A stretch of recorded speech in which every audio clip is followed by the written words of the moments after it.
Hej Lubna. Velkommen til Oliver og Alexanders matematiske hjørne. Vi skal bevise kosinrelationerne for en trekant, hvor højden er ude for trekanten. Og til at starte med det, vil vi skrive vores kosinrelation op. Og her er den så.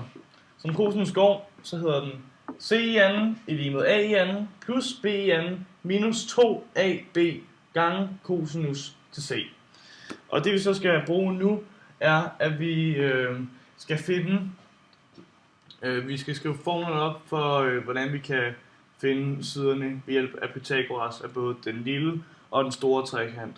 Som man kan se her, så har vi isoleret højden i både den store og den store trekant er her, og den lille trekant, som er her.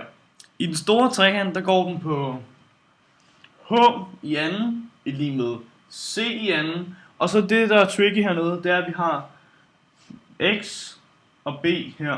Så derfor har vi lavet en parentes her, hvor vi har skrevet minus b plus x, så det er den her længde i anden. Og her i den lille trekant, som er den her, der har vi h i anden i lige med a, som er den her side, i anden, minus x i anden.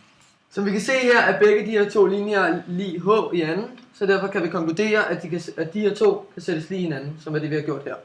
Så vil vi så isolere c, som vi har gjort her, som er c i anden er lige med a i anden minus x i anden plus parentes start b plus x parentes slut i anden. Og så hernede har vi så ophævet den her parentes, og det er også første kvadratsætning.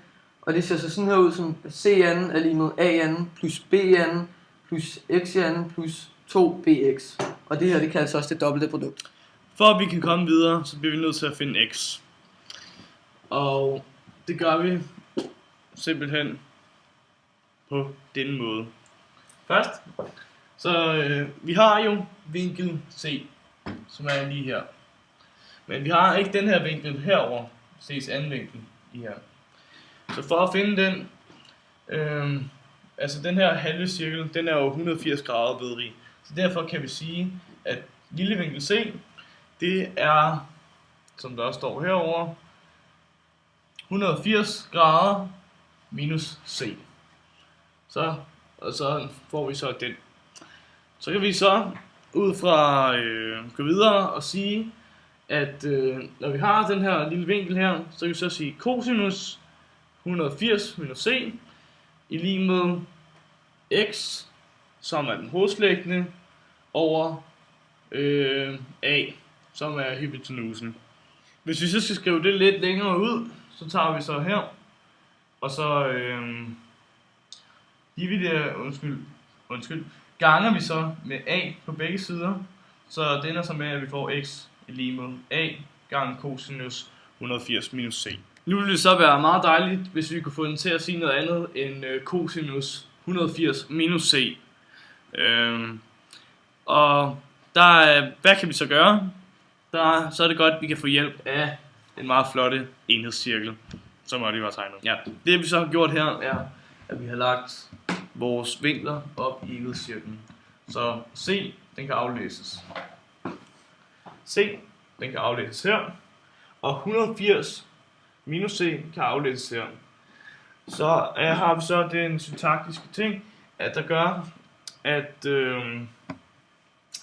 cosinus aflæses herfra af C aflæses herfra, mens at cosinus af 180 minus C, så hele vejen herover aflæses her. Det er så den samme værdi, men det har så det modsatte fortegn. Det vil sige, altså det er det samme som cosinus C, bare ganget med minus 1.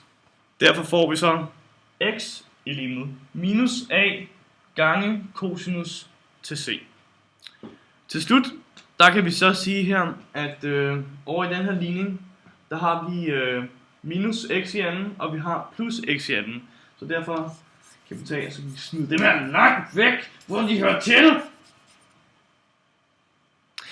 Og så har vi ikke dem længere. Så nu har vi en ligning, der hedder c i anden, lige med a i anden, plus b i anden, plus 2 gange bx. Og hvad vi har fundet ud af herover, at x giver minus a gange cosinus c. Så derfor bytter vi så x ud med minus a gange cosinus c. Og derfor får vi c lige med a i anden plus b i anden minus 2ab gange cosinus til c. Hvilket sammentræf, at det lige præcis ligner cosinusrelationen på en prik. Og bam, badaboo, dermed har vi så bevist cosinusrelationen.